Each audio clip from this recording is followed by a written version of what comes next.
महाभारत 69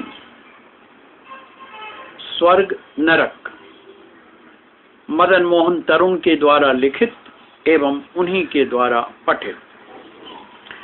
धर्म प्राण युधिष्ठिर, आभाषित हुई एक दिव्य वाणी। जिनके होते हैं पूर्व पुण्य कार्य अल्पतम, उन्हें प्रदान किया जाता है पहले स्वर्ग सुख, और जिनका होता है पुण्य कार्य अधिकतम, उन्हें कराया जाता है प्रथम नरक दर्शन।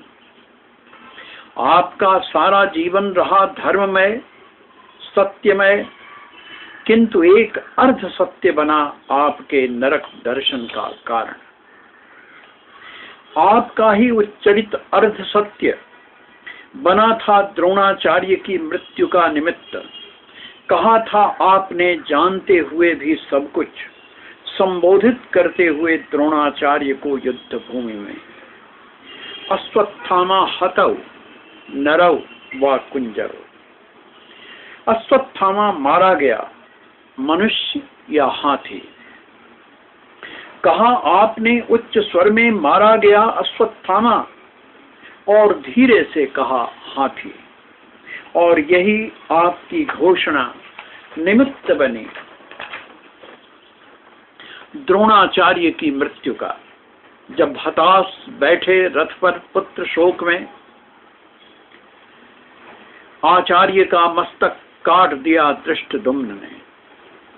जब हताश हो बैठे रथ पर पुत्र शोक में, आचार्य का मस्तक काट दिया धृष्टद्युम्न ने। यही वह पल था असत्य का आपके जीवन का, जब चिपक गया था आपका रथ चक्र पृथ्वी से, जो रहता था सदा आपके सत्य बल से पृथ्वी के ऊपर। आपके सभी भाई भी थे इस असत्य के साक्षी और सहचर। आपकी प्रिया द्रौपदी का पक्षपात अर्जुन के प्रति बना उनके भी नरक दर्शन का कारण। धर्म प्राण, अब आप सबों का पूर्ण हो चुका है नरकवास, अब आप करें स्वर्ग में निवास। दुर्योधन पूर्ण कर चुके अपना स्वर्ग सुख, अब नहीं रहा स्वर्ग में उनका स्थान। अब वे भोगेंगे अपने समस्त कर्मों का फल नियमानुसार। धर्म प्राण युधिष्ठिर, महाभारत का महासंग्राम पूर्व नियोजित था विधि के अनुसार। अधर्म और अनाचार से ग्रस्त धरित्री का होना था पुनरुद्धार, क्योंकि सृजन और विनाश है सृष्टि का संकल्पित नियम। बिना पतझड़ के नहीं आता वसंत, बिना सूखे पूर्ववर्ती फूलों के नहीं खिलते नए और ताजे सुगंधि भरे पुष्प। पूरक है विनाश और सृजन एक दूसरे के, मृत्यु में ही प्रसुप्त रहती है नई काया नवजीवन। धृतराष्ट्र के 100 पुत्रों के रूप में उत्पन्न हुआ था असुर समाज, जो बने निमित्त इस महासंहार के। समस्त उत्तम गुणों से विभूषित धृतराष्ट्र की भी नहीं खुलने दी उन्होंने कभी भीतर की आंखें। करते रहे दुर्योधन और दुशासन जैसे लोग उनके जीवन का संचालन। शकुनि के भीतर जलती रही कौरवों से प्रतिशोध की ज्वाला। बलपूर्वक हुआ गांधारी का विवाह अंधे धृतराष्ट्र से। शकुनि कभी भूल नहीं पाया अपने कुल का यह अनादर अपमान, और उसी की ज्वाला में दग्ध हो गया कौरव समाज।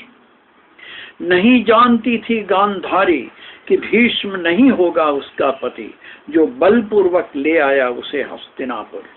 नहीं जानती थी गांधारी कि एक जन्मांध होगा उसका पति। नहीं किया कभी स्वीकार गांधारी ने भी अपने प्रति किया गया यह छल। जीवन भर उसने कर लिया इसी प्रतिशोध की ज्वाला में जलते हुए अंधत्व का वर्ण। कर्ण जैसा दिव्याचरण धीर महावीर भी बंधा रहा दुराचारी दुर्योधन की डोरी से। पुत्र मोह से ग्रस्त आचार्य द्रोण देते रहे साथ दुराचारियों का। स्वयं मृत्युजयी भीष्म भी रहे जीवन भर अवांछित बंधनों में बद्ध। इस गहन अंधकार में आप 5 रहे सदा आलोक स्तंभ, बने नूतन संरचना के आधार। धर्म प्राण अकारण नहीं था वासुदेव का आप सबों का साथ, उन्हें करना था फिर से धरित्री का उद्धार, उसमें नूतन रक्त संचार।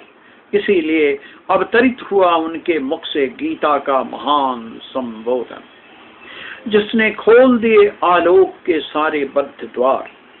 यह उद्बोधन सदा जागृत करता रहेगा धरित्री को, जो भी करेगा इसे ग्रहण, नहीं नष्ट होगा कभी उसकी दिव्यता का आधार। यही है मानव लोक को महाभारत का सर्वोपरि उपहार। यदा यदा ही धर्मस्य ग्लानिर्भवति भारत, अभ्युत्थानम् अधर्मस्य तदात्मानं सृजाम्यहम्।